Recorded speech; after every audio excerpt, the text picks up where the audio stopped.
Today's topic is how to stay true to yourself and never lose yourself in relationships again. And I can relate to this topic because I have been in relationships where I lost myself, and when I'm single, I am so true to myself. I am just the best version of me. I honor what I want and I just stay true to myself. But as soon as I get into a relationship, I tend to change myself, adjust myself, and prioritize the other person's needs. I tend to ignore my hobbies and my interests, and I tend to not focus on me, and everything would be about them and making them happy and making sure that their needs are met, and whatever they want to do, I would feel bad saying no to going along with what they want to do. So this is a topic that is really close to my heart, and things that I'm going to share today are things that I have done myself, so I know that they work, and I really hope that they will help you as well. The very first thing that helped me is to understand the root cause of why I do these things, why I lose myself in relationships. And they're usually connected to our childhood and the unmet needs that we had as a child and the coping mechanisms that we developed in order to receive those needs or have those needs met. So for example, I wanted to feel loved, I wanted attention, and for me to receive those needs or to get those needs met, I learned that if I made my caregivers happy, my parents happy, if I cater to their needs, if I prioritize their needs, then they are happy with me. And it's the same thing with you. If there were certain situations that occurred as a child for you, and if you ask yourself, what were my unmet needs in those situations? And it could be safety, it could be love, it could be attention, it could be connection, right? If you didn't receive those things, what coping mechanisms did you develop in order to receive those needs or in order to get those needs met? Because when you understand, wow, this is why I'm doing what I'm doing, and if you can see that the coping mechanisms that you developed, how they're still playing out in your adult relationships, this is going to give you so much illumination, and it's going to help you understand yourself so much better as well. So understanding the root causes of why you lose yourself in relationships is key. And what do I mean by losing yourself in relationships? It means that you lose your sense of identity. It means that you lose your values, your hobbies, and you don't even meet your own needs, or you neglect your needs. You don't speak up, right? You don't honor how you're feeling. You are not honoring your values. Though all of those things make you you.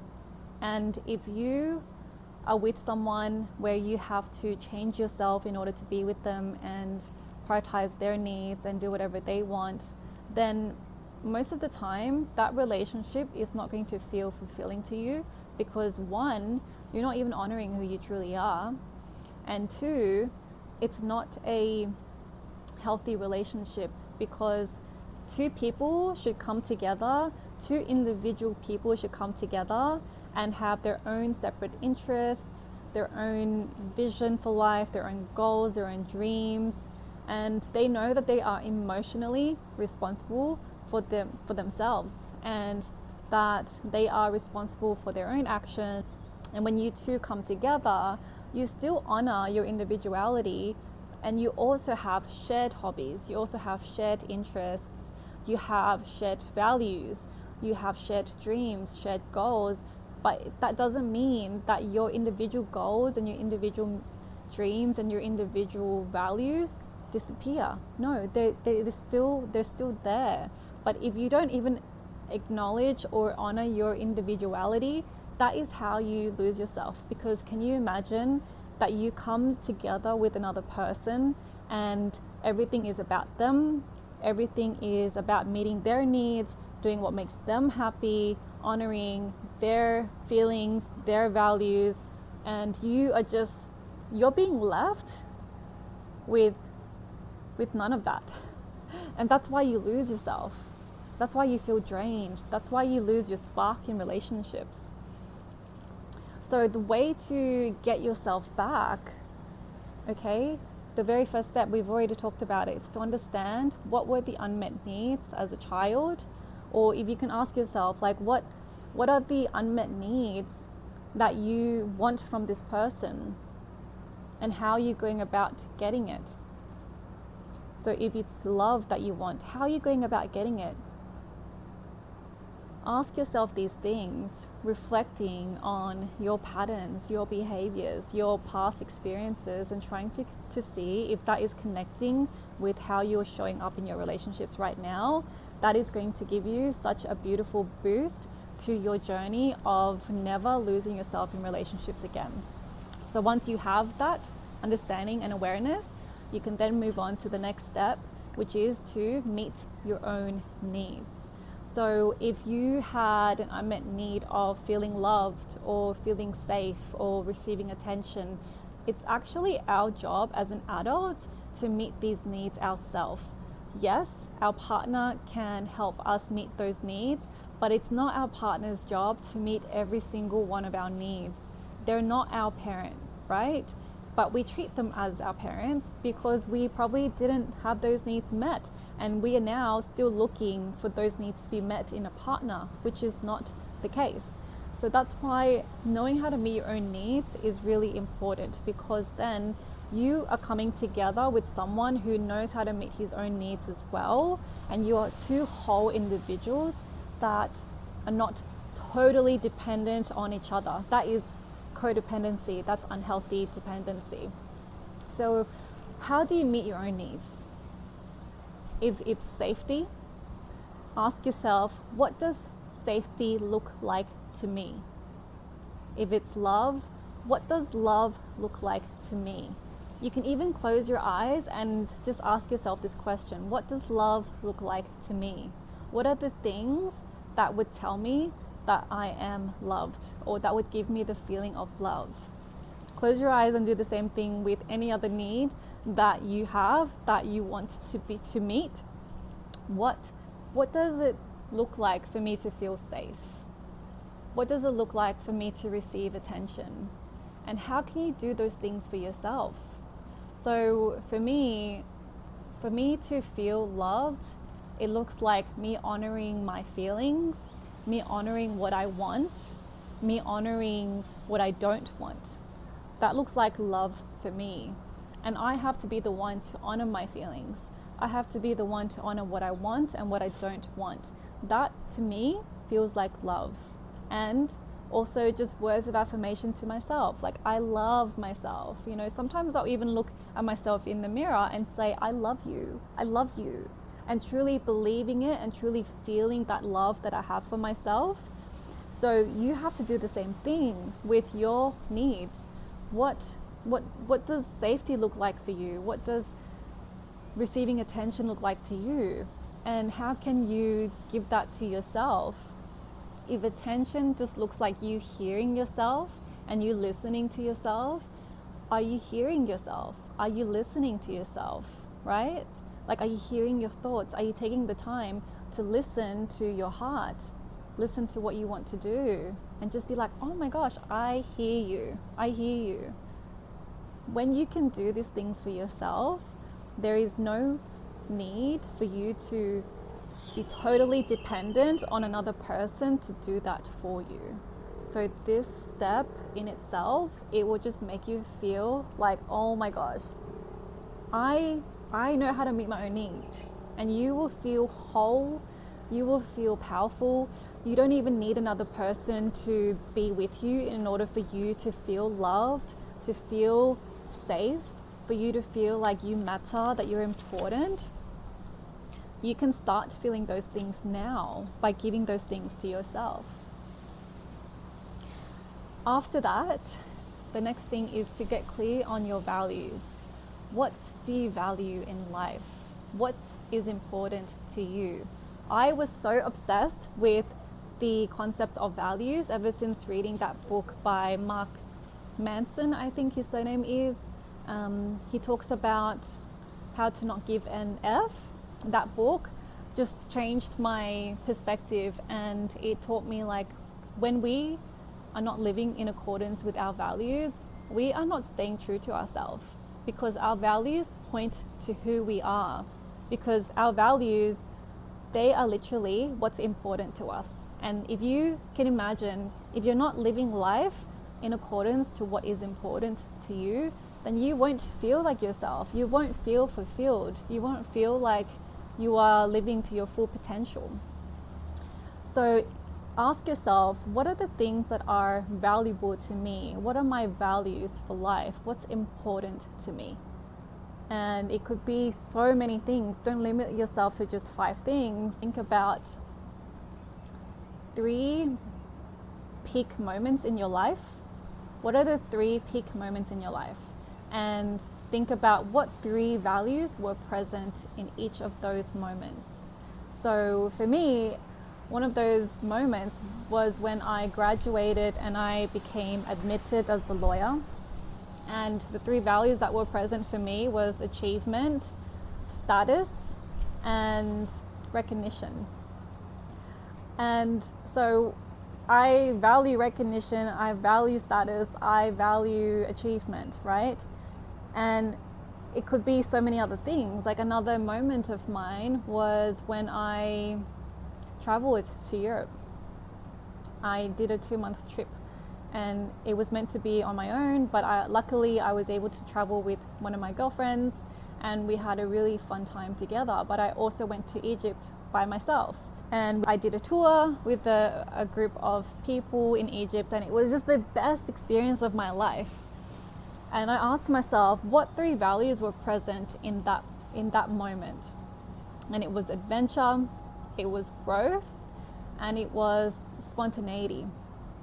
And another one was like just fun. It was just so fun, and exploration. Like, there's just so many things, right? And so when you write down those things, those 3 values that were present in your 3 peak moments, ask yourself, am I doing any of these things right now, right? Like, for me, I value adventure, growth. Am I doing anything to grow myself? Or am I taking myself on adventures? Or am I having fun? Or am I exploring? Because when I find myself exploring, when I find myself having fun, when I find myself growing, I am just so high on life. And so for you, ask yourself, like, am I doing these things that are important to me? And if not, how can I incorporate more of these things into my life right now? What can I do to honor these values that I clearly value in life? Next thing, after getting clear on your values and honoring them, is to get clear on your hobbies and interests, and to also honor them as well. So our hobbies and our interests, they point to us what we love, again, like what we value, what is interesting for us, right? Like, that's why it's called interests, because it's interesting, and what's interesting for us it points to what we value, it points to what's important to us. It's the same thing. So if you like reading a book, or you like going on hikes, or you like painting, or you like learning things, honoring these hobbies and interests, they will make you feel so fulfilled, and it will just bring your spark back in relationships. And when you're in a relationship, to keep honoring these things, to keep honoring your hobbies and interests, and don't ignore them. Don't cancel your plans just because you're in a relationship. When you're in a relationship, you can still honor your hobbies and interests. I'm just going to go open the door for my dog. Because when you honor your hobbies and your interests in a relationship, it signals to the other person that you matter. What you value, your hobbies, what you like to do, they matter. It's so sexy when you honor your individuality, you honor what you like, what you don't like, you honor your hobbies, your values, right? Because it just shows to the other person that you are important, you matter, and you want to be with someone who respects that about you as well. And you will, because once you honor yourself, your hobbies, your interests, your partner will honor them as well. You teach people how to treat you. The last one that I want to talk about is setting boundaries. Setting boundaries has been a journey for me. I used to not know how to set them. I used to have really poor boundaries, or even like no boundaries. And as my journey went on, I just realized how important it is for me to set boundaries, because they protect my well-being. And we may mistake boundaries as putting up a wall between us and other people, but they're actually rules of engagement. It's what you are saying yes to and what you are saying no to. It's what you are saying, I'm comfortable with this, and what I'm not comfortable with. It's you saying I'm available for this and I'm not available for this. And the whole point of boundaries is that it protects your well-being. It's meant for you to tell another person, this is where I draw the line. This is what I need. It comes back to the need, right? This is what I need in order to protect my own well-being. And our well-being is made up of so many things. It could be emotional well-being. It could be physical well-being. It could be mental well-being. An example of protecting your emotional well-being could be something like not allowing someone to yell at you or to call you names during an argument. And instead of telling them, don't call me this or don't yell at me, a boundary is actually you saying to this person what you're going to do if this thing happens. So if they're yelling at you or if they're calling you names, you can say something like this: I'm not going to engage in a conversation where somebody is yelling at me or calling me names. And if you keep going, I'm going to end this conversation. It's not telling them like, you need to stop calling me names, you need to stop yelling at me, because people don't like to be told what to do. But if you tell them, this is what I am going to do, if you continue doing this, then they will have to rethink, they will have to reconsider how they're showing up for you if they want you to engage with them further, right? If they want you to still be in their life. Like, how are you going to be if this person yells at you or this person calls your name? You will say, no, I'm not going to engage in a conversation with you if you call me names or if you're yelling. And that protects your emotional well-being, because imagine if somebody's yelling at you and calling you names. That doesn't make you feel good. That makes you feel bad about yourself. It makes you feel like you're being attacked, like you're being threatened, that somebody is trying to attack your character or diminish your self-worth by calling you names and being disrespectful. So that is how you protect your emotional well-being. A way to protect your physical well-being could be to protect your personal space. We have our personal space, right? And my dog does this. I love her, but she has no concept of boundaries, and dogs don't. They do not have any concept of boundaries. I have observed this. Cats do. Cats know what boundaries are and they set them pretty well. Dogs have no concept of boundaries, so they don't respect my space at all and will just come whenever they want to come and just always be in my space. And I am someone that needs a lot of alone time. I need to be in my own energy. And when I am in meditation, or if I just need to be with my own thoughts, I don't want anyone else to be in my personal space. So instead of telling my dog, stop coming to me, I just close the door. And that is it. Like, that is what I have control over. I have control over closing the door so that she doesn't come into my personal space, right? It's whatever you have control over. Like, what can you do to protect your mental well-being, your physical well-being, your emotional well-being? An example of me protecting my mental well-being is to shut off from work during my lunch break. So I don't take any questions from my work colleagues if it's my lunch break, and I would tell them that I'm on my lunch. I am not available for work-related questions right now. And it helps me so much, because during my lunch break, I just want to have a rest. I want to rest my brain from thinking, from working. I want to take a break And I can't take a break if my colleagues are asking me work-related questions or my employer is calling me during lunch. I don't answer the phone. So this is how I'm protecting my well-being. And why is this important in your relationships? Because in romantic relationships, it's the same thing. You have your personal physical well-being, you have your mental well-being, you have your emotional well-being, right? What are the things that you need to do in order to protect your well-being? And I can tell you, if you are feeling frustrated or you are feeling angry about something that your partner is doing, usually it means that there is a boundary being crossed. So just listen to your body. If you're feeling frustrated next time, or you're feeling a little bit angry, just ask yourself, what boundary is being crossed right now? And then ask yourself, what can I do to protect my well-being right now? What boundary do I need to set?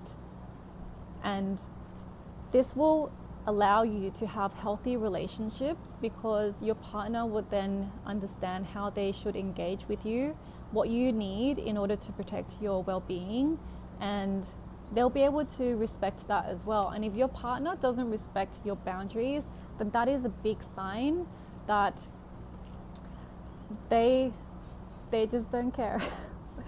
They may care more about themselves and getting their needs met. And we can all get our needs met, but it shouldn't be at the expense of the other person's well-being. So I hope that this video has helped and that you are able to bring yourself back and stay true to yourself and be authentic in relationships, because the truth is, you don't need to lose yourself in a relationship that is right for you. But you cannot find a relationship that is right for you if you constantly lose yourself in a relationship, because the person doesn't even know who you truly are. So stay true to yourself, know that your needs matter, know that your hobbies and your values are important. Thank you so much for watching, and I will see you again very soon.